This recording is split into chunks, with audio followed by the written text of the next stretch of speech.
नमस्कार दोस्तों। प्रस्तुत है मनोहर श्याम जोशी द्वारा लिखा गया उपन्यास कसब भाग 6। दया की शादी की रस्में चल रही हैं। अब पंडित लोग गौ गौ गौ चिल्ला रहे हैं। गाय दी गई है वर महोदय को। वह कह रहे हैं ज्ञानवान मनुष्यों से कि रुद्रों की माता गाय को मारो मत, उसे घास चरने के लिए छोड़ दो। अब वर का पुरोहित फेरों के लिए अग्नि स्थापना कर आया है। अब वस्त्र परिधान वर वधू यानी किशन और दया निर्वसन तो नहीं कि अब कन्यादाता के दिए वस्त्र पहने। लिहाजा वस्त्र की 4 लेरियां कन्यादाता इन वर महोदय को दे रहे हैं। 2 वह रख ले रहे हैं और 2 कन्याहित लौटा दे रहे हैं। कह रहे हैं तुम 100 वर्ष जियो, वस्त्र धन और पुत्रों से ढकी रहो, स्वयं को भी आशीष रहे, मुझे देव पृथ्वी इंद्र और बृहस्पति यश से युक्त करें।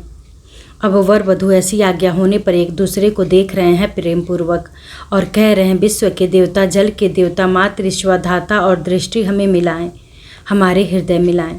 अब लग्नदान यानी पंडित बिरादरी बता रही है कि कन्या को देने का शुभ कार्य किस शुभ घड़ी किस शुभ मुहूर्त में किया जाने वाला है, कौन ग्रह आकाश में इस समय किस राशि में स्थित है।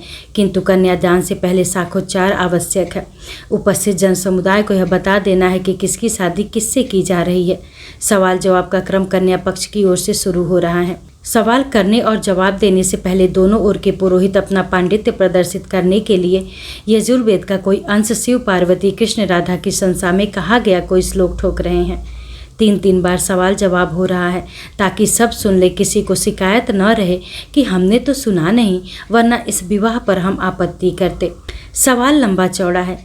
किम गोत्रस्य से लेकर किम नामने वराय तक, किस गोत्र के किन प्रवरों वाले, किस शाखा की कौन सा वेद पढ़ने वाले, किन शर्मा जी के प्रपौत्र किस गोत्र के, किन प्रवरों वाले किस शाखा के कौन सा वेद पढ़ने वाले, किन शर्मा जी के पौत्र किस गोत्र के, किन प्रवरों वाले किस शाखा के कौन सा वेद पढ़ने वाले, किन शर्मा जी के पुत्र आयुष्मान कन्यार्थी विश्व स्वरूप किस नाम वाले हैं यह वर महोदय। वैसा ही विस्तृत जवाब भी। ऐसा ही सवाल वधू के विषय में है कि आयुष्मती से रूपिणी वरार्थिनी कन्या का नाम आदि क्या है। विस्तृत है उत्तर इसका भी। अब वर महोदय 3 बार अनुरोध कर रहे हैं ददानी दी जाए कन्या। सही मुहूर्त की प्रतीक्षा करते हुए दोनों पक्ष वस्त्र आभूषण फल मिठाई आदि कांसे की थालियों में आदान प्रदान कर रहे हैं। छोली दी जा रही है।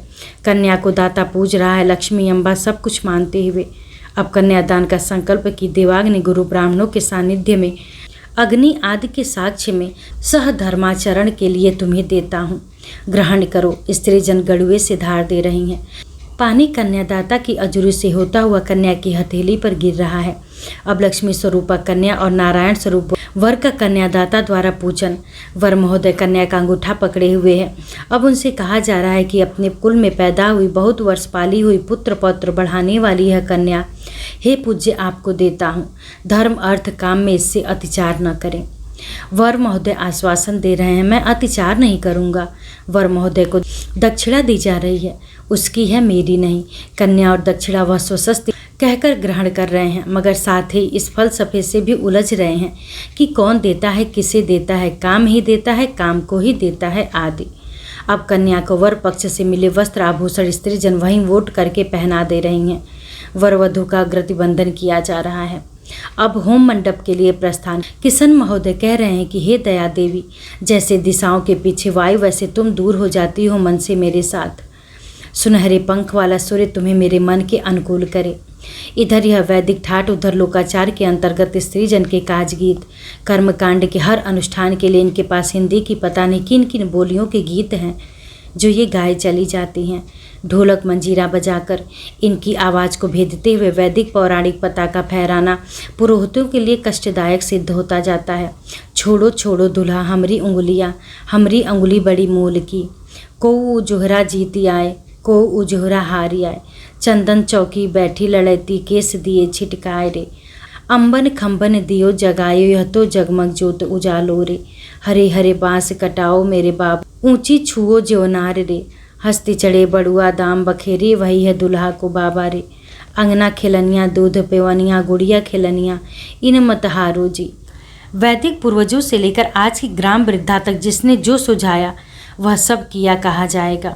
आज के युवा सारे आयोजन को थोड़ी फिल्मी रंग भी देना चाहते हैं। कुछ छेड़छाड़, ताका झाकी, चुगलबाजी। उदाहरण के लिए, जब यहाँ वर महोदय अंगूठा पकड़े पकड़े उब गए और उनकी पकड़ ढीली होने लगी, तब बेबी ने कहा, डीडी से सीख लो अंगूठा पकड़ना। और वर महोदय अपनी साहित्यिकता की झलक दिखा गए। भाई डीडी तो पहुंचे हुए हैं, पहुंचा पकड़ना सिखाते हैं। बीच का पर्दा उठाने पर जब दया वर पक्ष में आई तो साथ में बेबी भी आ गई और डीडी ने उससे पूछा, क्या तेरा भी दान कर दिया गया है? तो उसने जवाब दिया, दान को LIFT कर सकोगे? नायक डीडी इस आयोजन को कुछ अधिक ही फिल्मी रंग देता रहा है। न केवल सीधे और तिरछी छेड़छाड़ में बेबी का साझीदार बनकर, बल्कि फिल्म उतारने के सिलसिले में शादी को शूटिंग बनाकर सारी गर्मा भंग कर करके एक तो वह उस गोरी सहायक को कन्यादान गोठ में ले आया है, फिर उस भीड़ भाड़ वाली गोठ में इनकी रोशनियां, इनके कैमरे, इनके रिकॉर्डर। इस पर डायरेक्टर डीडी के निर्देश, Kishan smile a little please, don't look so glum. Pandit ji जरा प्लीज कैमरे की ओर मत देखिए। कोई साहब यह पर्दा थोड़ा ऊपर कर देंगे क्या? थैंक्स। आप स्त्री जन शुरू से गाइए तो। बेटी मत कर मन को पछतावना, वर आयो है जेठ की घाम में। मेरा रिकॉर्डर ऑन नहीं था। Kishan please look at Daya, hold it now, it's fantastic. कोई आश्चर्य नहीं जो डीडी को बार बार टोका गया हो, दोनों ही पक्षों के प्रवक्ताओं द्वारा। आश्चर्य है तो इस बात पर कि डीडी ने ओके को उपयुक्त क्षमा याचना का पर्याय मान लिया है और इतनी बार यह शब्द उचारा गया है कि अगर उसका नामकरण देबिया टैक्सी न हो चुका होता तो देबिया ओके कर दिया जाता। और परस्परम समीक्षेयाम, तुम दोनों एक दूसरे को देखो, ऐसा कहा गया तो किशन और दया से लेकिन परस्पर समीक्षा समंजन में व्यस्त डीडी बेबी देख रहे हैं। मंत्र पढ़े जा रहे हैं और फिल्म दिग्दर्शक महोदय शूटिंग वाली और असली दोनों हीरोइनों को ताड़े हुए हैं। अब फेरों के समय उन्हें अपनी हीरोइन से जूझने का अतिरिक्त अवसर है, क्योंकि परंपरा अनुसार पुरोहितों को छोड़ कोई विवाहित व्यक्ति फेरों के समय उपस्थित नहीं रहता। तुम सौम्य दृष्टि वाली, पति को कष्ट न देने वाली, पशुओं का कल्याण करने वाली हो, प्रभावशाली हो, प्रसन्न चित्त वाली हो, वीर प्रसवा हो, देव भक्त हो, सुखी रहो तुम और हमारे 2 पायों चौपायों को सुख दो। पहले सोम ने, फिर गंधर्व ने, फिर अग्नि ने तुम्हें वरा। अब मनुष्य का पैदा किया हुआ मैं चौथा तुम्हारा पति बन रहा हूँ। सोम ने गंधर्व को, गंधर्व ने अग्नि को और अग्नि ने मुझे दिया है तुम्हें धन और पुत्रों वाली। हे पूषा, इस कल्याणी को मेरी ओर प्रेरित करो। यह प्रेमिका मेरे लिए बहुत कामनाओं की तृप्ति करने वाली हो। डीडी नामक 2 पाये को अच्छे लग रहे हैं ये श्लोक। पहले आधा राज्य भागादि, ओम प्रजापते स्वाहा, इदम प्रजापते न मम। प्रजापति का है मेरा नहीं, इंद्र का है मेरा नहीं, अग्नि का है मेरा नहीं, आदि आदि। अपना तो यहाँ कुछ है ही नहीं, उस सामने खड़ी मुस्कुराती को छोड़कर। फिर राष्ट्रभृत हूँ ब्राह्मणों और क्षत्रियों की रक्षा के लिए। गंधर्व का है मेरा नहीं, सूर्य चंद्र ऋता यज्ञ कौन है जो गंधर्व नहीं। ये सब गंधर्व हम ब्राह्मणों क्षत्रियों की रक्षा करें। फिर जय हूँ, ओम चित्तम स्वाहा, इदम चित्ताय न मम। चित्त का है मेरा नहीं, चित्त का है चितिष्ठ का है, आकूत का है आकुति का है, मनोबल, उद्देश्य, इच्छा, विवेक, विचार, मन, इंद्रिय शक्ति आदि का है मेरा नहीं। प्रजापति ने इंद्र को जय के लिए ये मंत्र दिए हैं, यह प्रजापति के इन मंत्रों का है मेरा नहीं। अब आभ्यातान हूँ, इंद्रियम, वायु, सूर्य, चंद्र आदि अपने अपने क्षेत्रों के राजाओं से प्रार्थना की। इस वीर्य साध्य छात्र कर्म में, इस प्रस्तुत कर्म में, इस कामना में, देवताओं के आह्वान में आप मेरी रक्षा करें। यह आपका ही है, मेरा नहीं। अब पंच आहुति। यह स्त्री कभी संतान मृत्यु का शोक न जाने, इसकी गोद कभी खाली न हो। पृथ्वी और आकाश के जितने भी धन और सुख हैं, हम पति पत्नी को मिले, दे दीप्यमान आयु हमें मिले, मृत्यु में दूसरे रास्ते से निकल जाएं और हमें और हमारी संतति को न मारे। यह मृत्युओं का है, मेरा नहीं। अब कन्या द्वारा लाज यानी खीलों से हूँ। अर्यमा देव मुझे इस पितृ कुल से छुड़ावें और पति कुल से कभी न छुड़ावें। मेरा पति आयुष्मान हो, मेरे नैहर वाले फले फूले। पति से मेरा प्रेम जो है, अग्नि उसकी रक्षा करे। यह अग्नि का है, मेरा नहीं। अब पानी ग्रहण। मैं सौभाग्य के लिए तेरा हाथ पकड़ता हूँ। तुझे देवताओं ने मेरे घर की मालकिन बनने भेजा है। मैं और तू साथ साथ बूढ़े हूँ। मैं प्राण, तू वाणी है, मैं वाणी, तू प्राण है। मैं सांस हूँ, तू ऋख है, मैं आकाश हूँ, तू पृथ्वी है। हम विवाह करें, अपनी शक्तियाँ मिलावें, प्रजा का प्रजनन करें, बहुपुत्र प्राप्ति करें, हमारे बच्चे दीर्घायु हों। हम प्रकाशमान सुंदर मन से परस्पर प्रेम करते हुए और सौरभ देखें, सुने और जिएं। अस्मारोहण। कन्या पत्थर पर आरूढ़ है और वर महोदय की कामना है कि तू पत्थर की तरह स्थिर हो और शत्रुओं को वैसे ही पांव तले दबा दे जैसे इस पत्थर को दबा रखा है। फेरी और सप्तपदी। कन्या 2 पत्तों के बीच जलती 7 ज्योतियों पर पांव रखकर बढ़ रही है। वर नारायण कह रहे हैं, हे सखी, विष्णु तुम्हें 1 पद अन्न के लिए, 2 पद ऊर्जा के लिए, 3 पद धन धान्य के लिए, 4 पद आरोग्य के लिए, 5 पद पशुओं के लिए, 6 पद ऋतुओं के लिए और 7 पद मेरे अनुकूल होने के लिए चलाए। 7वें पत्ते की बाती को पदाघात से बुझाए नहीं, इसका पुरोहित जी ध्यान रख रहे हैं। कलश जल में डूबे आम्रपल्लवों से वधू का अभिषेक किया जा रहा है। ध्रुवो दीक्षण। वर ध्रुवतारा वधू को दिखा रहे हैं, तुम मेरी ध्रुव हो, बृहस्पति ने तुम्हें मेरे लिए दिया है। प्रजावती होकर 100 वर्ष मेरे साथ जियो। अब वह उपस्थित लोगों से कह रहे हैं, यह वधू सुमंगली है, इसे आप लोग देखें, सौभाग्य का आशीष दें और घर लौटें। अब इस वधू से कहा जाना है कि पत्नी बनकर मेरे बाएं आकर बैठ जाइए। इसके लिए लंबे संवाद का सिलसिला है जो यहाँ शास्त्री जी के निर्देशानुसार काशी के पंडितों की बनाई रीति से भी चल रहा है और कुरुमांचल के वृद्धाओं के बताए रिवाज से भी। यह माना मुनि का खेल है। काशी के पंडितों द्वारा अनुमोदित रीति में वधू वाम भाग में आने के लिए बहुत ही सोची समझी शर्तों की सूची प्रस्तुत कर रही है। रुपए पैसे का सारा हिसाब किताब मुझसे पूछकर करने का, बावड़ी बगीचा वगैरह बनाने का, दौड़ धूप कर खूब कमाने का, प्रबल काम ना होने पर भी पर स्त्री का सेवन न करने का वचन दो तो तुम्हारे वाम भाग में आऊं। वर को इस तरह की 7 शर्तें स्वीकार है, लेकिन एक शर्त उसकी भी है, अपनी इच्छा सदा मेरी इच्छा के अनुसार रखोगी। बगीचे में टहलना हो, सोम पीना हो, पिता के घर जाना हो तो पहले मुझसे पूछोगी। वृद्धाओं की सुझाई रीत के अनुसार वर वधू से पांव धोने को कह रहा है और वह इसके लिए सुवर्ण की मांग कर रही है। किशन अपने घर की पुश्तैनी विक्टोरियाई गिन्नी दया को दे रहा है। दया जब बम्बई पहुंचेगी तब किशन की मां के पांव छूते समय से चरणों में अर्पित कर देगी और बाद में किशन दया का पुत्र इसका इसी तरह उपयोग करेगा। दही बतासा मिलाकर जूठा खाने खिलाने का झगड़ा है, तिलक करने कराने का झगड़ा है, गले में हाथ डालकर उस हृदय प्रवेश को छूने का झगड़ा है जिसके बाह्य आवरण की इतर संभावनाएं सुधीजनों से छिपी हुई नहीं है। छेड़छाड़ का यह एक लंबा सिलसिला है जिसमें वर पक्ष के कुमार और वधू पक्ष की कुमारियां उत्साह से योगदान करते हैं। यहाँ वर और वधू दोनों गंभीर हैं। दया तो मुनिया के अनुसार जो उसके झुके और घूंघट ढके मुख को देखने के लिए बार बार अपना मुख और भी नीचा करके लो एंगल शॉट लेती रही है, निरंतर अश्रु प्रवाह कर रही है। अनाथ कन्या है बेचारी, माँ बाप की याद आ रही होगी इसे। वर महोदय भी विशेष कुछ बोल बाल नहीं रहे हैं, लिहाजा सारी कसर दूसरे पूरी कर रहे हैं और इन दूसरों में प्रमुख है हमारे नायक नायिका। बेबी उकसाए चली जा रही और हमारे बौड़म प्रसाद जो अपने सहायक को सिने कैमरा आदि के साथ विदा कर चुके हैं और अब केवल स्टिल शॉट ले रहे हैं, हीरोनुमा हरकतें कर रहे हैं। यह सही है कि इस अवसर पर वर वधू में हास परिहास हो, ऐसा विधान है। यह भी सही है कि ये वर वधू उस विधान का पालन नहीं कर रहे हैं और आप पर यह गुरु दायित्व आ पड़ा है। लेकिन भाई मेरे फ्लाइंग केस, जिलेम्बू, सिनेमाई गीत और गज़लों का न तो शास्त्रों में जिक्र है और न ग्राम विद्याओं की कल्पनाओं में। यह सरासर बदतमीजी है। किशन ने टोका डीडी को। किशन के लिए साहित्यकार डीडी की काव्यात्मक प्रेमी के रूप में कल्पना करना संभव है। यह जो गीता बाली के पीछे हाथ धोकर पड़ा देव आनंद है, इसे लेखक डीडी मान सकना उसके लिए कठिन है। किशन जानता नहीं कि यही लेखक डीडी खिलाड़ी, दिलफेक, दबंग और आवारा होने के सपने भी देख चुका है किशोरावस्था में और उन सपनों ने ही बब्बन को इसके लिए आराध्य बनाया है। जब परमात्मा ने जिन सिम्मस उतार दी है, इसके साथ तो इस लेखक को भी थोड़ा दिलफेक होना पड़ेगा ना। छायावाद से कैसे काम चलेगा भला। माना मुनि का चरमोत्कर्ष। वधू कह रही कि अगर मुझे वाम भाग में बिठाने की इच्छा है, अगर तुम्हारी भुजाओं में बल है तो मुझे उठाकर इधर से उधर बैठा क्यों नहीं देते। यह क्या संस्कृत में इतनी देर से खटराग आलाप रहे हो। दया और किशन तो इस प्रसंग में भी शांत गंभीर हैं। किशन ने हाथ दया की ओर बढ़ाया और वह भली लड़की स्वयं ही इधर आकर बैठ गई। लेकिन बेबी की सुनिए, कहाँ हरा गए वह LIFT देने वाले गोवर्धन गिरधारी। वह हराए नहीं, प्रस्तुत है लिफ्ट देने को।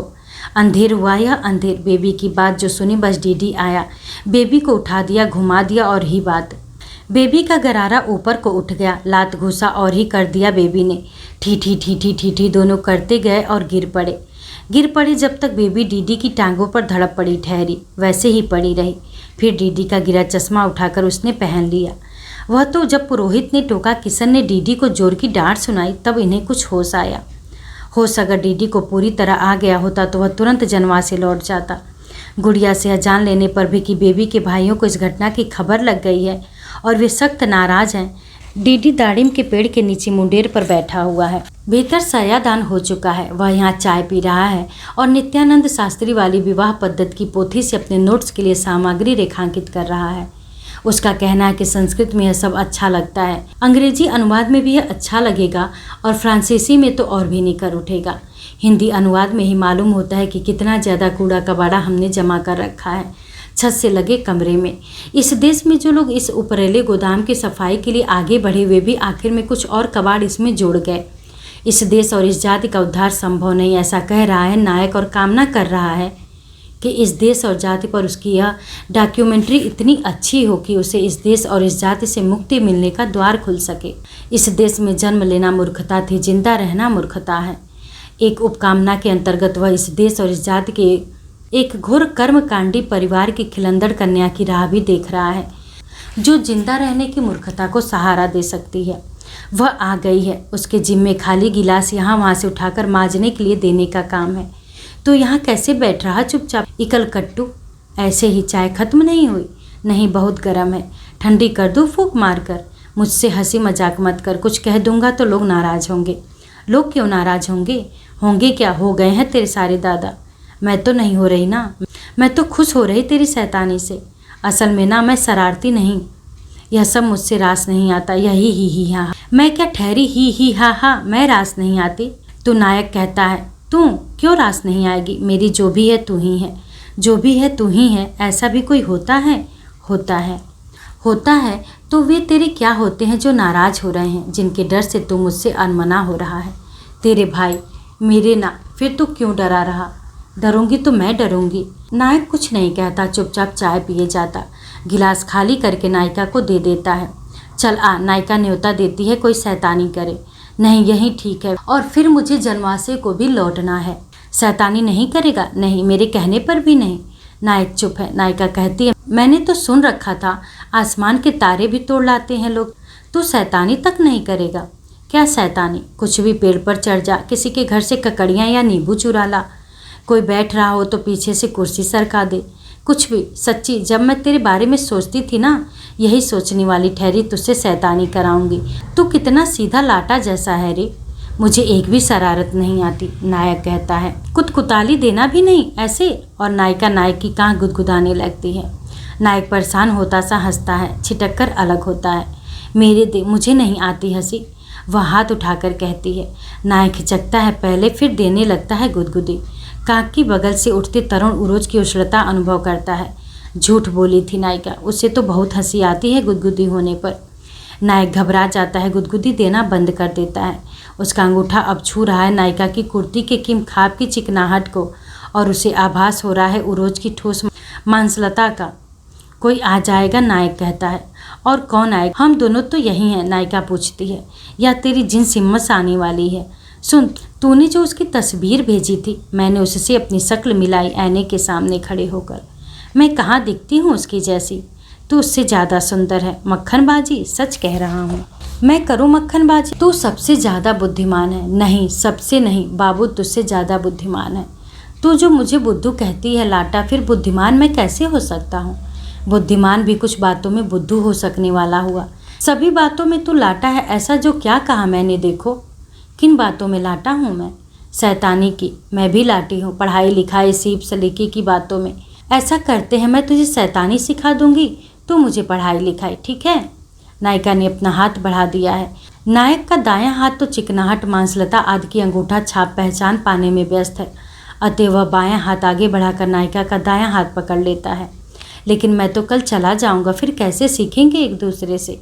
एकलव्य ने भी तो सीखा। तू मान लेना, मैं वहाँ हूँ, मैं मान लूँगी तू यहाँ है। ओके, कैसे कह रहा था तो फिल्म खींचते हुए ओके ओके। नायक अपनी अमरीकी उच्चारण की आप नकल उतारता है।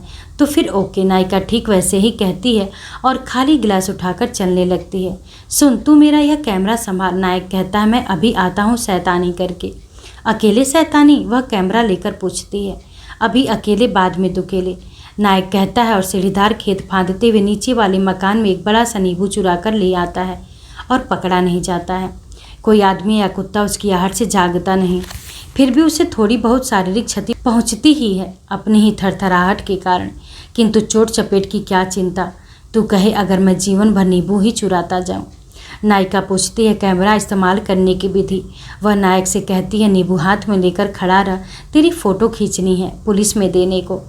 वह क्लिक करती है, फ्लैश झमकता है, किंतु फोटो में नायक के चेहरे पर अवाक होने का जो भाव आ जाता है सो मात्र फ्लैश की चौंध के कारण नहीं। पीछे से शास्त्री जी आ गए हैं। नायक को वह नेक सलाह देने की अब पर्याप्त होली तुम्हारी फोटोग्राफी।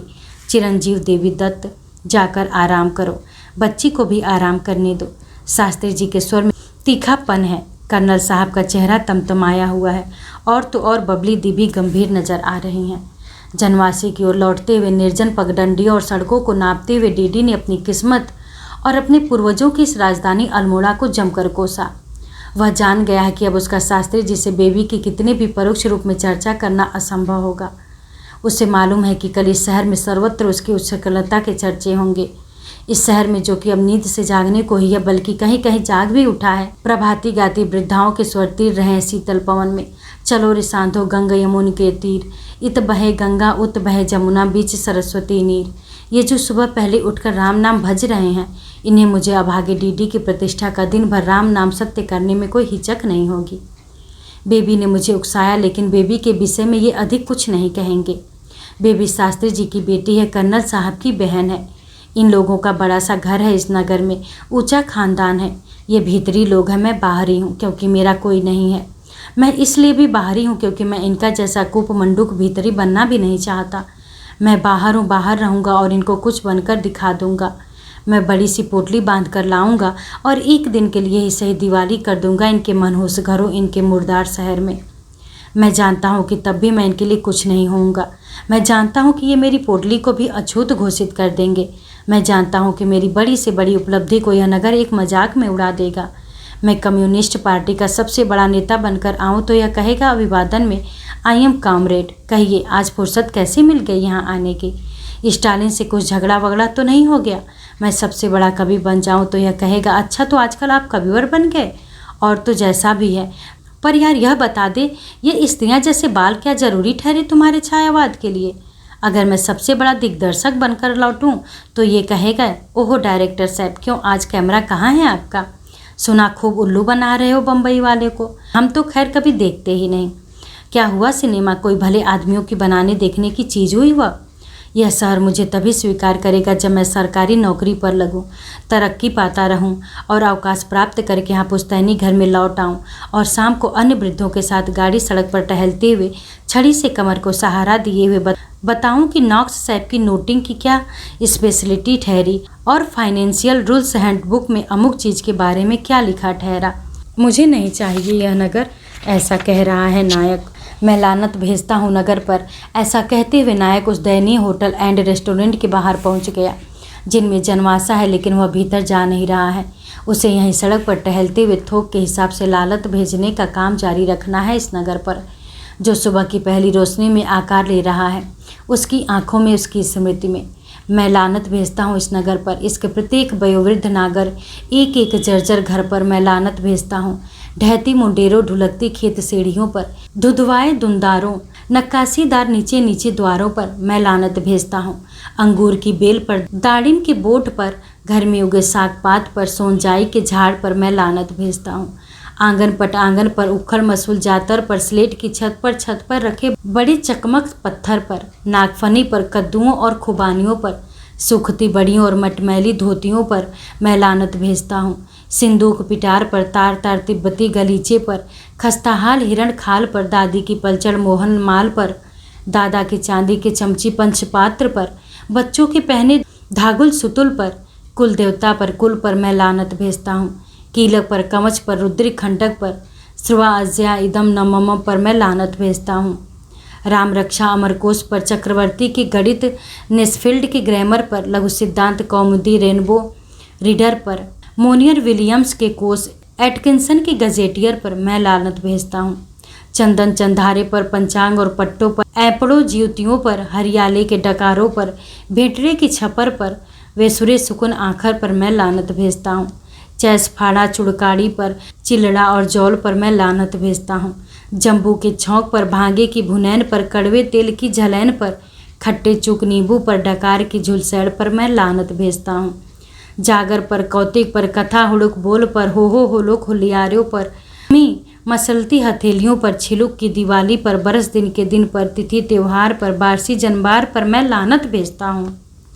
पल्लू में बंधे सिक्कों पर, पुड़िया में रखे बतासों पर, पेच परली चीज़ों पर, शाहजी के यहाँ के हिसाब पर मैं लानत भेजता हूँ। श्री राम स्मरण से शुरू हुए हर पोस्ट कार्ड पर, देश से न आए हर मनी आर्डर पर, यहाँ के वैसे ही हाल पर, तहाँ की कुशल भेजना पर मैं लानत भेजता हूँ।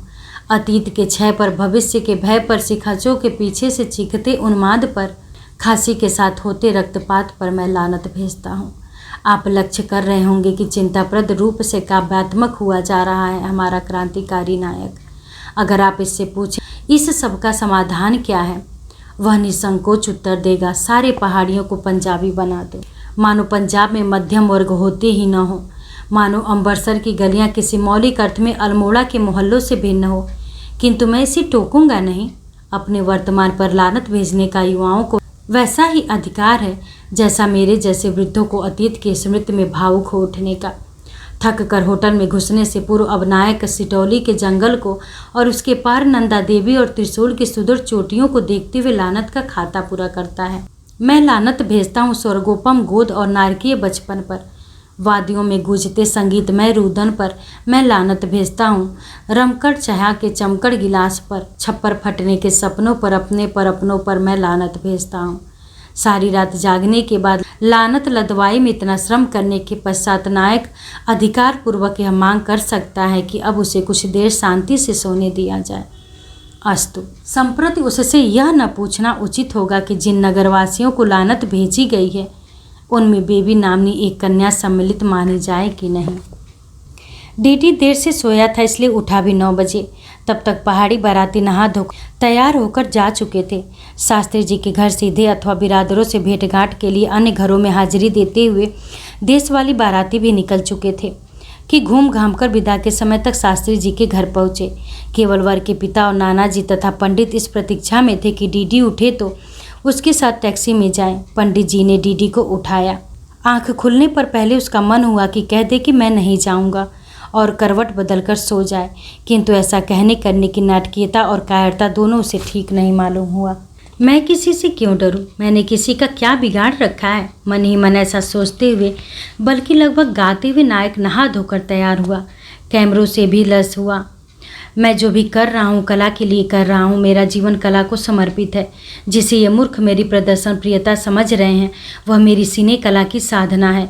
इनके लिए मात्र विवाह है। जब मेरी फुटेज संपादित होकर फ्रांसीसी टीवी पर दिखाई जाएगी तो तुम्हारी यही गई गुजरी शादी सिलोलाइट पर कविता बन जाएगी। और बेबी से मैं जो कुछ कह रहा हूँ वह बदमाशी बदतमीजी नहीं है। प्यार है प्यार। कलाकार लोग प्यार करते हैं, जरूरी होता है कला के लिए। नायक ने ये बातें मन ही मन कही है। होटल की दीवारों के कान भी इतने तेज क्या रहे होंगे कि इन्हें सुन न पाए हों, लेकिन नायक मानता है कि सारे नगर को वह खरी खरी सुना चुका है। होटल से बाहर निकलते हुए उसकी चाल में अतिरिक्त उछाल है। बैठने के बाद वह टैक्सी का अपना ही नहीं पिछला फाटक भी दोबारा खोलकर भर से बंद करता है। टैक्सी चलती है। वह गर्दन घुमाकर पिछली सीट पर बैठे वृद्ध पुरोहित और नाना जी से खाटी कुमाऊनी में अपने उच्चारण का आरंभिक ग्राम्य संस्कार आग्रह पूर्वक उजागर करते हुए नितांत गंवई घरेलूपन की बदकही करता है। यह भी विद्रोह है। इस मध्यम वर्गीय नगर को 2 ही तरह श्रवण कष्ट दिया जा सकता है। या तो नायक अमरीकी उच्चारण में ओके कहेगा, या फिर जिस गंगोली हाट में उसका बचपन बीता उसके लोगों की तरह वाम वटई मार्का कुमाऊनी बोलेगा। नायक नहीं जानता है कि अब से कुछ घंटे पहले जब वो सड़कें नापता हुआ इस शहर पर लानत भेज रहा था, तब शास्त्री जी के कक्ष में आए स्मृति मैत्री के चारों चिरंजीव भाई डीडी पर और प्रसंगवश पिताजी की लाडली बेबी पर भी दबे स्वर में लानत भेज रहे थे। उनका कहना था कि यह मजाक अब बंद होना चाहिए। मजाक बंद कराने के आग्रह में उनके सौभाग्यवती पत्नियां अपनी अपने सिर पर पल्लू ठीक करते हुए सशक्त योगदान करती रही थी। सौभाग्यवती शास्त्रानी जी ने वही वाक्य कई बार दोहराया था।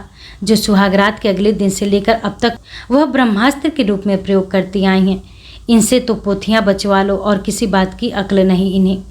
बंद दरवाजे के भीतर होती इस परिषद का कहना था कि शास्त्री जी को सारी स्थिति समझा दी गई थी, लेकिन फिर भी इन्होंने इस भ्रम में पड़ना स्वीकार किया कि डीडी वस्तुतः दया से विवाह करना चाहता है।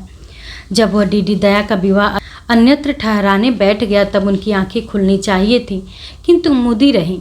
सही है कि डीडी ने दया का विवाह ठहराने में हमारी मदद की है, लेकिन यह कोई ऐसा एहसान नहीं है कि हम बदले में अपने घर की सुंदर सुकुमार कन्या को एक सड़े गले खानदान के बेरोजगार लड़के की झोली में डाल दें। यह नहीं भूलना चाहिए कि इस लड़के का बाप परले दर्जे का खपती था। उसने जन्म भर कोई काम नहीं किया, छोटा मोटा जादू दिखाकर अपना पेट पाला और अपने को सिद्ध कहता डोला। पहले दर्जे का नशेबाज था वह, किन किन चीज़ों का नशा नहीं करता था। नशे में ही उसने बिना पंख के उड़ने वाला चमत्कार दिखाने के नाम पर भी भीड़ इकट्ठा की और उसके सामने पहाड़ी से कूद कर आत्महत्या की। यह कोई अपने बाप से कम खपती है?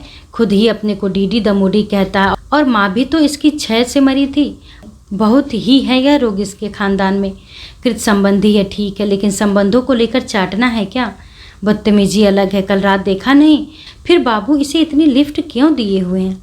क्या वह सोचते हैं कि हम इससे बेबी का ब्याह कर सकते हैं? विवाह की तो कोई बात मैंने नहीं कही, बड़ी मुश्किल से शास्त्री जी एक वाक्य कह पाए थे। तो फिर यह तमाशा क्यों होने दिया जा रहा है? ठीक है, वह बाराती है, उससे कुछ नहीं कह सकते, अपनी बेटी से तो कह सकते हैं। आप है कि न खुद कुछ कर रहे हैं और न हम लोगों को कुछ करने दे रहे हैं। बेबी को मैं समझा दूंगा, तुम लोग अब उससे और कुछ न कहो इस संबंध में। शास्त्री जी निकले भी बेटी की खोज में। वह उन्हें भीतर वाले कमरे में हम उम्र लड़कियों और बच्चों के साथ फर्श पर बिछे गद्दों पर लोटी पड़ी मिली। बाह का तकिया बनाकर वह बाई करवट लेटी हुई थी, अपनी टांगों को पेट में सिकोड़ कर जैसे कोई गर्भस्थ शिशु। शास्त्री जी ने इस बच्ची को देखा और पूछा अपने से कि बच्ची से कैसे कहा जाता है तू अब केवल स्त्री है? अगर वह कह दिया जाता है ऐसा, तो फिर यह कैसे कहा जाता है कि यही वयस्कता तेरी स्वतंत्रता का हनन करती है? बच्ची, अब हम तेरी हर बात को बचपना मानकर उड़ा नहीं सकते, और स्त्री तू कभी ऐसी स्त्री हो नहीं सकती कि अपने मन की कर सके। बच्ची स्त्री तू अपने को स्त्री जानो, स्त्री बच्ची तू अपने को हमारी बच्ची भर मान। शास्त्री जी ने इस स्त्री बच्ची को सोया देखकर राहत महसूस की। ओ को चीज छो निरंतर पूछते रह सकने वाले चीर संकालू को समझाने के दायित्व से संप्रति मुक्ति मिली। लेकिन कहाँ, तभी बेबी ने करवट बदली। कोई सपना देखते हुए वह मुस्कुराई और फिर उसने अचकचाकर आंखें खोली, अपनी घड़ी देखी और पूछा, बाबू सोए नहीं कि जाग गए अभी से? शास्त्री जी ने अंगुली होठ पर रखकर कहा, बोल मत, और इशारे से उसे बाहर बुलाया। ऐसे ही बुलाते रहे वृद्ध पिता इस बच्ची को। जब उन्हें गुपचुप कोई प्रत्याशित अप्रत्याशित उपहार देना होता है उसे, और उपहार पाकर यह बच्ची दो मांसल बाहें उनके गले में डालकर झूल जाती रही है। पिता को यही सब याद आ रहा है इस समय पुत्री को भी। क्या दोगे पिताजी आज? होना सा अनहोना, वह अनहोना सा होना क्या है जिसे देने के लिए मुझे लिए जाते हो दूर और दूर, चुपचाप प्रभातियों से गुंजारित प्रातः प्रथम प्रहर में। खैर, इतने काव्यात्मक शब्दों में तो नहीं की जा रही है यह जिज्ञासा। बाबू क्या दे रहे आज, कहाँ ले जा रहे हैं, ऐसा पूछती है बच्ची। लेकिन जो वयोवृद्ध व्यक्ति ओका चीज छो जैसे शिशु सुलभ प्रश्न में मानविक अस्तित्व की सकल पीड़ा सुन पाता है, उसका अपनी पुत्री की सपाट जिज्ञासा का नितांत उपनिषद्वत्व अनुवाद करके भाव विह्वल हो जाना होने से अनहोने की श्रेणी में ही आएगा। भाव विह्वल है शास्त्री जी, इसलिए कुछ कह नहीं रहे हैं, चलते जा रहे हैं। बाबू अंततः हाथ पकड़कर रोकती है पुत्री पिता को। शास्त्री जी कहते हैं, वह ऐसा है, यह जो डीडी आया है ना, उसके साथ तेरा इतना बोलना चालना उछलना कूदना कुछ अच्छा नहीं लगा तेरी माता को, तेरे भाइयों को, तुम्हें। वह बाद में बात कर लेंगे, किंतु अभी मैं इतना ही कहना चाहता हूँ कि कल जब वो लड़का यहाँ आए तो उससे बोलना मत, व्यर्थ कहीं विदा के समय कुछ अप्रिय न घट जाए। आदेश भी उपहार है, मांगा नहीं था, मिला है। पुत्री अपनी बाहों का हार पिता के गले में डाल देती है और कहती है, खाली कल ही ना, और दिन तो बोल ही सकती हूँ। पिता हाँ कहकर बात खत्म कर सकता है। कल डीडी चला ही जाएगा विदा के बाद, फिर कुछ ऐसा किया ही जा सकेगा कि भविष्य में कभी न आए।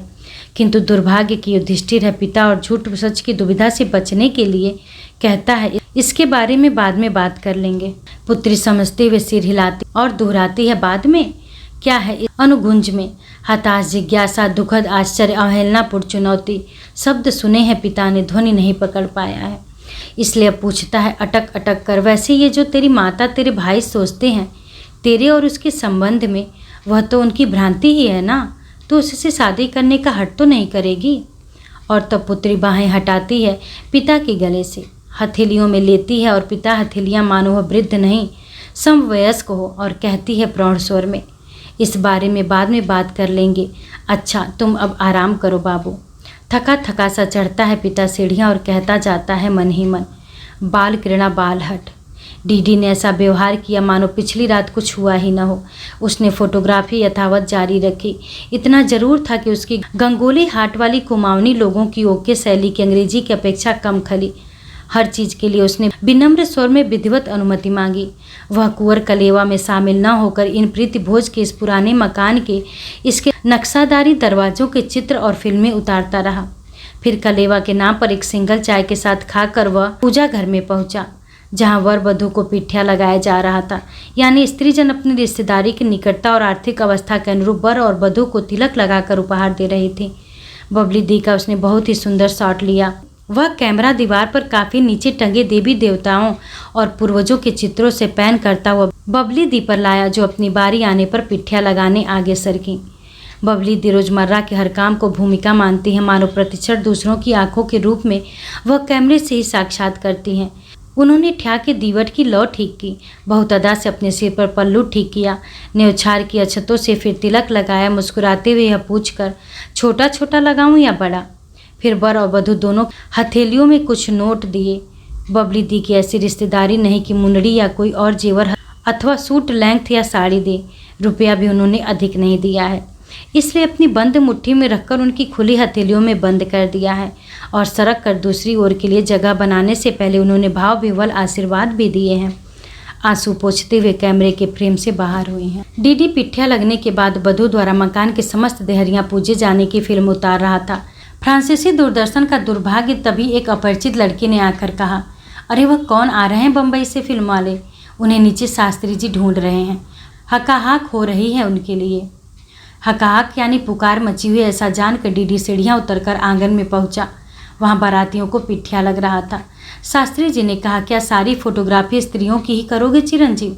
अरे एक आध चित्र हम बूढ़ों का भी ले लो। आइए पंडित जी, गंधाक्षत कीजिए। पिठिया लगवाते हुए डीडी ने सफाई दी, बात यह है कि फ्रांसीसी दूरदर्शन पर दिखाई जाएगी फिल्म, इसलिए सभी रस्में अंकित करना चाहता था। रात आप लोगों को असुविधा हुई, क्षमा चाहता हूँ। नहीं, अच्छा है, शास्त्री जी ने कहा। Primitive custom of India France में ही रुचि से देखी जाएगी। मेरा निवेदन तो मात्र यही था कि बारात का गंधाक्षत भी एक प्रिमिटिव कस्टम है, इसे क्यों उपेक्षित किए हुए हो तुम? शास्त्री जी ने थाल में से उठाकर एक लिफाफा डीडी को देना चाहा, जिस पर ऊपर लिखा था 11 रुपये डीडी तिवारी। डीडी ने लेने से इनकार कर दिया। संकोच कैसा? शास्त्री जी बोले, आप वर के मित्र हैं, छोटे भाई समान है, लेने का रिश्ता है आपका। नायक की जीभ पर एक वाक्य मचलने लगा, मैं कभी इकट्ठा ले लूँगा आपसे शास्त्री जी। किंतु किसी तरह अपने को रोका उसने और मात्र इतना कहा, नहीं पैसे नहीं। तो गोला नारियल लीजिएगा? शास्त्री जी ने पूछा। बब्बन से अपनी रिश्तेदारी के कारण घराती मान रहे हैं अपने को। गोला लिए शास्त्री जी का हाथ आगे बढ़ा हुआ है। उसको लेने का अर्थ है इस घर से पैसा न लेने वाली रिश्तेदारी का सार्वजनिक स्वीकार। वैसे यह कोई मध्य युग नहीं जो ऐसी प्रतीकात्मकता को जीवन मरण का प्रश्न बना दिया जाए। किंतु नायक के हाथ को मानो लकवा मार गया है कि बढ़कर भी गोला थाम नहीं पाता। गोला शास्त्री जी के हाथ से छूट चुका है, लेकिन नायक के हाथ में नहीं आया है। गेंद सा लुढ़क कर चला गया है दूर। विचित्र स्थिति है, न घराती हो न बाराती। तुम क्या हो चिरंजीव? लेने देने की दकियानुसी के सैद्धांतिक विरोधी? नहीं, नायक कहता है, मैं मात्र मैं हूँ, कुछ और हो सकूँ इसके लिए आपके आशीर्वाद चाहता हूँ। वह झुककर शास्त्री जी के पांव छू लेता है और उसके शीश पर हाथ रखते हुए शास्त्री जी उदास उठते हैं और कहते हैं मन ही मन, बाल हट बाल हट। नायक चरणतल नमस्कार करके उठता है और अपने कद को पूरा तान खींचकर खड़ा हो जाता है मझोले कद के शास्त्री जी के सामने। वह लुढ़कता हुआ गोला पहुंच गया है बैठक से आंगन में उतरने वाली सीढ़ियों के चरण में। इन सीढ़ियों से उतर रही है नायिका। बांधनी की रेशमी साड़ी पहने हुए है। वह सामान्यतः साड़ी नहीं पहनती, इसलिए अटपटी सी लग रही है और सहसा बड़ी सी हो गई भी है। पाजेब बज रहे हैं उसके। शास्त्री जी देखते हैं उसे। नायक भी दृष्टि उधर ही घुमाता है। वह सीढ़ियाँ उतरकर गोला उठाती है, उसे लाकर थाल में वापस रख देती है और पूछती है पिता से, विदा के बाद दया दी को जनवासे छोड़ने गुड़िया हौर के साथ मैं भी जाऊंगी। शास्त्री जी क्षण भर सोच में पड़ जाते हैं, फिर कहते हैं, जाना, पर दंगा मत करना वहाँ बच्ची। नहीं करूँगी, वह कहती है। अब तक नायिका ने नायक से दृष्टि नहीं मिलाई है। नायक नायिका शास्त्री जी दृष्टियों का एक तना हुआ त्रिकोण है। पुत्री पिता को देख रही है, पिता उसे जो पुत्रवत बनने का हठ कर रहा है, और नायक पिता और पुत्री के मध्य किसी बिंदु को जहाँ उसकी अदृष्ट नियति स्थित है। डीडी सिनेमा होता तो शॉट यहाँ फ्रीज कर दिया जाता कि खत्म कहानी, किंतु ऐसा करना, ऐसा कहना सुविज्ञ पाठकों को अपमानित करना होगा। वे जानते हैं कि जीवन में कुछ भी फ्रीज नहीं होता। प्रवहमान नद है जीवन, क्षण भर भी रुकता नहीं। किसी की कलात्मक सुविधा के लिए फ्रीज नहीं होता, सीज अलबत्ता हो जाता है, और सो भी यह भयावह निर्णयात्मकता से। यूं नद का यह रूपक भी अपने अधूरेपन में क्रम तासद नहीं। कौन जानता है कि किस सागर में विलीन होता है यह नद। जो हो, ये बातें तो मुझ जैसे बूढ़ों के लिए विचारणीय हो सकती हैं। शास्त्री जी ने तोड़ दिया है। बहुत त्रिकोण थाल लेकर आगे बढ़ गए हैं। कह गए हैं, देखूं क्या देर है विदा के लिए, उन्हें ला क्यों नहीं रहे हैं नीचे। नायिका धीरे धीरे गर्दन घुमाती है, मिल जाती है उसकी दृष्टि नायक से। मुख से न बोलने की मुनादी के आंखों पर भी लागू होती है, इन लाउड स्पीकर आंखों पर। एक साथ बहुत कुछ कह गई हैं ये आंखें। यह कि एक नाटक चल रहा है जिसमें नायिका को मौन रहना है। यह कि नायिका को बहुत रस आ रहा है इस मौन भूमिका में। यह कि तू धीरज धर। लेकिन उस बेसब्रे से कब रहा जाता है। बोला, बेबी। और बेबी ने इशारे से कहा कि तू भी मौन साधे रह। कुंवर कलेवे के लिए लगाई गई मेज से मिठाइयों की प्लेट वह उठा लाई। नायक को इशारा किया, उठा ले एक। उसने एक बाल उठा लिया। अब आदेश हुआ, खा ले। उसने दांतों से एक टुकड़ा खा लिया। अब आदेश हुआ, बाकी की प्लेट में रख दी। उसने रख दिया। फिर नायिका ने इधर उधर देखा, बची हुई बाल में से एक कुट्टक खुद खा लिया और इशारे से आदेश दिया, बाकी तू खा जा। और प्लेट मेज पर रखकर भाग खड़ी हुई। नायक ने प्लेट से वह झूठी बाल उठाई, नायिका को ढूंढने के लिए निगाह दौड़ाई कि कहाँ जा खड़ी हुई है भागकर।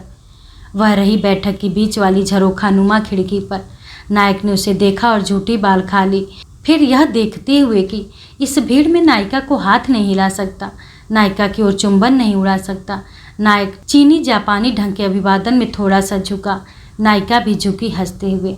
सचमुच कितना चित्त प्रसन्न करने वाला यह नाटक, जिसमें घर के बड़ों ने बेबी को नायिका की भूमिका में उतार दिया है। वह तो बेबी मात्र थी अब तक। हंस बोल लेती, डीडी से खिलवाड़ कर लेती और बस। लेकिन अब स्थिति भिन्न है। कहीं बेबियों को बरजा जाता है, कहीं बेबियों से कहा जाता है कि डीडियों से मत बोलना। ऐसा तो नायिकाओं से कहा जाता है नायकों को संदर्भ में। न बोलने की शर्त से कितना मज़ा आ रहा है ना। डीडी तो वैसे ही लाटा ठहरा। ओके, मैं भी ठहरी बकूभान। न बोलते हुए बोलना कितनी प्यारी प्यारी बात हुई ना।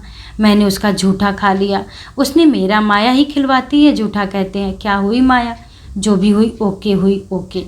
और फिर वह विवाह के कारण अस्त व्यस्त पड़ी इस घर में नायिका ढूंढने लगती है कोई चीज़, पर किसी को नहीं बताती क्या। नीचे विदा दी जा रही है। जमाता महोदय ससुराल के संबंधियों का परिचय पा रहे हैं और उनके पांव छूकर श्रीफल अर्पण कर रहे हैं चरणों में। दया इन्हीं संबंधियों को पहलागा कहकर विदा ले रही है। नदिया के ढीक डिनिक्सी लड़ैती नवल भये अवसार रे। मैया कहे बेटी नित उठ आइयो, बाबा कहे 6 मास रे। स्त्री जन गा रही हैं और अपनी अपनी श्रद्धा अपने अपने स्वभाव अनुसार रो भी रही हैं। दुस्साध्य है यह कर्तव्य, किंतु बबली दी के लिए नहीं। वह खनकती आवाज़ में गा रही हैं और रो भी सबसे ज़्यादा रही हैं। कुछ मर्दों की, जिनमें शास्त्री जी भी शामिल हैं, आंखें गीली हैं और दया के मामा जयबोल तो खूब रो रहे हैं। उनके संबंध में विख्यात है कि अपने विवाह में भी विदाई के समय वधू से अधिक रोए थे। डीडी ऐसे अवसरों पर रोता नहीं, रुआसा जरूर हो आता है। सच तो यह है कि वह ऐसे किसी अवसर पर नहीं रोता जिस पर सामान्यतः रोया जाता हो। वह ऐसे तमाम अवसरों का रुआसापन अपने भीतर सहेज कर रख लेता है और कभी इकट्ठा ही रोता है एकांत में। इस समय वह एक बहुत ही सुंदर शॉट लेने में व्यस्त है। चिड़ के जंगल के पार बहुत दूरी पर दिखती हिमालय की चोटियों से कैमरा पैन करते हुए विदाई के इस दृश्य पर लाया है और अब फ्रेम में शास्त्री जी से लिपट कर रोती दया को बांधे हुए है। हिमालय पार्वती ऐसा कुछ संदर्भ ला सके वह कमेंट्री में, जो फ्रांसीसी अनुवाद में निश्चय ही निका लगेगा। एक और प्रीतकर शॉट ले रहा है बुआ, जिसमें बेबी दया से कुछ कह रही है और रोती हुई बधू बाध्य हो रही कि थोड़ा सा मुस्कुराइए। लेकिन बेबी अखबारी कागज़ में लिपटी यह क्या चीज़ लिए हाथ में है, इसका जवाब वह किसी को नहीं दे रही है। और संप्रति हम भी औरों की तरह यही अनुमान करने को बाध्य हैं कि इसमें दया के लिए कोई उपहार है, कदाचित फ्रेम मढ़ा कोई चित्र। किंतु नहीं, अब जब जनवासे में जीजाजी के कमरे में नवविवाहित दंपति से हंसी मजाक कर लेने के बाद नायिका उस कमरे में खड़ी हुई है जिसमें नायक अपना बिस्तरा गोल कर रहा है, हम देखते हैं कि अखबारी कागज के भीतर एक स्लेट है और नायिका के ब्लाउज में एक रुमाल के साथ खुशी हुई स्लेट पेंसिल। नायक की पीठ है नायिका की ओर, वह स्ट्रैप खींचकर होल्डाल बांध रहा है। नायिका स्लेट पर लिख रही है, मुझे तुझसे नहीं बोलना है। नायक मुड़ता है और कहता है, बेबी तू? नायिका स्लेट की ओर इशारा करती है। पढ़कर पूछता है नायक, मगर क्यों? नायिका उससे चुप रहने को कहती है। स्लेट पर लिखी इबारत पोंछकर और स्लेट तथा पेंसिल नायक की ओर बढ़ा देती है। यह किसी ने नहीं कहा था कि नायक को भी मौन रहना होगा, लेकिन नाटक अधिक दिलचस्प हो जाएगा ना अगर इसे भी न बोलने दो। खड़े खड़े स्लेट पर बारी बारी लिखकर सूचनाओं का आदान प्रदान समय साध्य ही नहीं कष्टप्रद भी है। तो नायिका होल्डाल पर बैठ जाती है और नायक और होल्डाल दोनों की ही पीठ क्रम से थपथपाकर इंगित करती है कि नायक भी उसके ठीक बैठ जाए। वह बैठ जाता है। अब सुविधा से चल पाता है वह स्लेट संवाद सूत्र। लिखी जाती बात लिखने के साथ साथ पढ़ी जाती। वह नींबू कहाँ है, वह नींबू कहाँ है, और पढ़ने वाला तुरंत उसे मिटाकर पेंसिल छीनकर लिख सकता है, एयर बैग में। थोड़ा विवाद उठ खड़ा हुआ है नींबू के स्वामित्व पर। नायिका का आग्रह है, तोड़ा किसी ने भी हो, तोड़ा मेरे लिए ही, मेरे कहने पर ही। नायिका का कहना आग्रह अत्यंत स्वीकार होता है। नायक एयर बैग खोलकर नींबू उसे दे देता है और उसकी जापानी शैली में कमर से झुककर अभिवादन करता है। सामग्री का केवल शीश थोड़ा झुकाकर अभिवादन और नींबू दोनों ग्रहण करती है। किंतु अब उसने एक नया विवाद खड़ा कर दिया है। लिखती है, मैं इसे सानकर खाऊंगी। बौद्धिक प्रेमी के लिए कल्पनातीत है कि कोई प्रेमिका किसी प्रीति चिन्ह को दही में मसलकर भांगे का नमक मिलाकर चटकारे ले लेकर चाट जाए, उदरस्त कर जाए। यह कैसा प्यार हुआ भला? नायक है लाटा। अरे यह तो शुरुआत है, जब पराकाष्ठा पर पहुंचेगा प्यार तब नायिका तेरा चुराकर दिया नींबू क्या स्वयं तुझे दही नमक से खा जाएगी? भक्षण प्रेम का अंतिम चरण है। कितना तो प्यारा लग रहा है चूहा बिल्ली को जिस समय वो पंजा मार रही होती है उस पर। नायिका का लिखना है और मैं उसकी व्यवहारिकता की संस्तुति करता हूँ नायक से कि रखा रखा तो खराब हो जाएगा, नींबू खा लूँगी तो मेरे अंग लगेगा। जब तक मैं जीवित हूँ यह भी मेरे अंश स्वरूप जीवित रहेगा। इस पर नायक यही लिख सकता है कि चिरंजीव हो या चुराया हुआ नींबू तेरे अंग अंग में। नायिका जानना चाहती है कि नायक को साना हुआ नींबू कैसा लगता है। नायक को बिल्कुल अच्छा नहीं लगता, बहुत खट्टी चीज़ें वह खा नहीं पाता। नायिका जानना चाहती है कि खट्टी मीठी चीज़ें कैसी लगती हैं उसे, वे अच्छी लगती हैं नायक को। नायिका जानना चाहती है कि बेबी कैसी ठहरी, खट्टी या खटमीठी। नायक का उत्तर आप जानते ही हैं। सच तो यह है कि मेरे सुधी पाठक यह सब जानते हैं। मैं स्वयं संकोच में पड़ता हूँ यह सब लिखते हुए।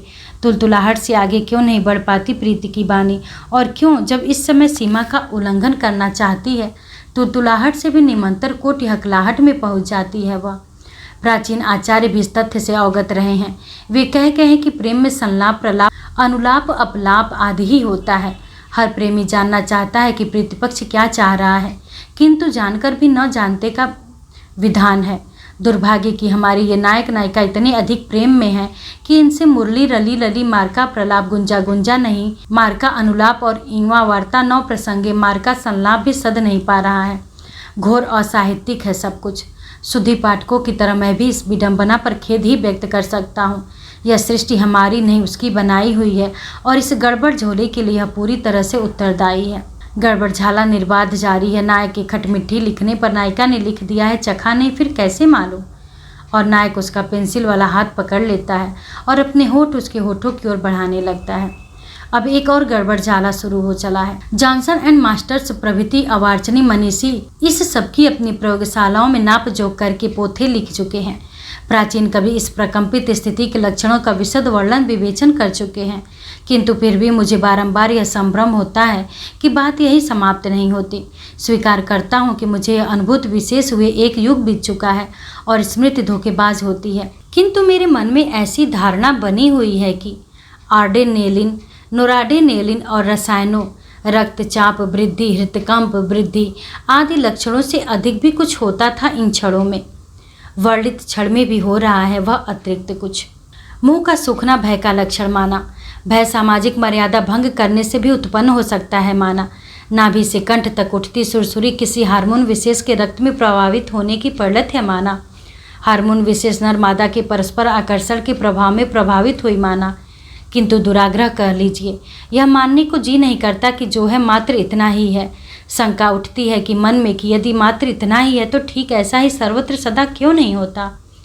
ठीक ऐसे ही मुंह सूखना, ठीक ऐसे ही सुरसुरी, कौन सा है वह हार्मोन, ठीक ऐसे होने को ठीक ऐसी को ठीक ऐसी बनाता है जो नर्मदा के सहज आकर्षण से परे यह कौन सा अतिरिक्त आकर्षण कार्यरत है। सामाजिक मर्यादा के उल्लंघन के भय से परे यहाँ कौन सा भय है, कौन सी है वह उच्चतर मर्यादा जिसे तोड़ने की भय मिश्रित चुनौती उपस्थित है। यहाँ इस दयनीय होटल के इस तंग दुर्गंध युक्त कक्ष के गंदे फर्श पर पड़े एक होलडाल पर चिपटी 2 युवा देहों के मध्य जॉनसन एंड मास्टर्स इस विषय में मौन है। गोंदेर्य घटोत्मुख आदि आचार्य भी इस रहस्य पर कोई प्रकाश नहीं डाल गए हैं। उन्होंने कामोद्दीपक नाड़ियों का विशद वर्णन किया है और बताया है कि किस बटन को दबाने से उनमें से किसमें तरंग प्रभावित होती है। यही नहीं बताया कि कभी कभी कैसे सर्वोच्च नाड़ियों का स्विच ऑन हो जाता है। पिता ने तो दंगा ही न करने को कहा था, क्यों लगता है पुत्री को यह जो भी है विराट रूप हंगामा है। और अब जबकि वह ग्रीवा तनिक मोड़ घुमाकर अपने होठों के नीचे रख चुकी है और उसके होठों के दबाव का उत्तर दुगने तिगुने दबाव से दे रही है, अब उसे क्यों लगता है कि इसे तो मैं बगैर दही नमक के उदरस्त क्या गर्भस्थ कर लूँगी। और अब जबकि नायिका ने लगभग काट दिया उसका निचला होठ, नायक अनुभव कर रहा है कि निहारिकाओं के मध्य है जो झंझावत उसी की सहानुभूति में झंकृत हो उठा है मेरा समस्त स्नायु तंत्र। एक दूसरे को टोहते टटोलते इन दोनों को जो एक हो जाना चाहते हैं किसी बात की सुध नहीं है। किंतु मैं आशंकित सा देख रहा हूँ इस कक्ष के द्वार को जिस पर गंदा सा पर्दा पड़ा है, कहीं कोई इन्हें देख न ले। और कोई नहीं देख रहा है। इस तथ्य से आश्वस्त होने के बाद मैं अपनी आश्वस्त मुद्रा पर स्वयं हंसता हूँ। उसने तो देखा ही होगा और कितनी तो ईर्ष्या है उसके मन में अपनी ही माया से। अधिक भौतिक धरातल पर यही एक इस कमरे में बाहर से कोई आ रहे हैं। उनकी आहट पाते ही ये अलग हुए। गुड़िया देख कर सकपकाई। उसके पीछे से आती पड़ोस की लड़कियां मुस्कुराईं। पूछा गुड़िया ने स्वयं लजाकर, ये क्या हो रहा है। गणित सीख रही हूँ, कह रही है नायिका स्लेट दिखाकर और हंस रही है। गुड़िया और लड़कियां पढ़ रही हैं स्लेट पर गणित का विचित्र सा सवाल। चखा नहीं फिर कैसे मालूम। साहित्य के नाम पर सुधीजन के समक्ष अति सामान्य परोसना धृष्टता है। विषम अनुभवों ने उनका आध्यात्मिक हाजमा इतना खराब तो कर दिया होगा कि सीधा साधा भोजन मेरी तरह उनके लिए भी पथ्य हो चला हो। आश्वासन प्रद है अब अति सामान्य मेरे उस अकेलेपन के लिए जो कईयों का काटा हुआ है। स्वयं कटखन्ना रहा है। मेरा कथानायक टैक्सी से सिर बाहर निकाल कर देख रहा है कथानायिका को। कथानायिका ने अपना सिर सहेली गुड़िया के कंधे पर टिका दिया है अब जबकि टैक्सी मोड़ पर ओझल हो गई है।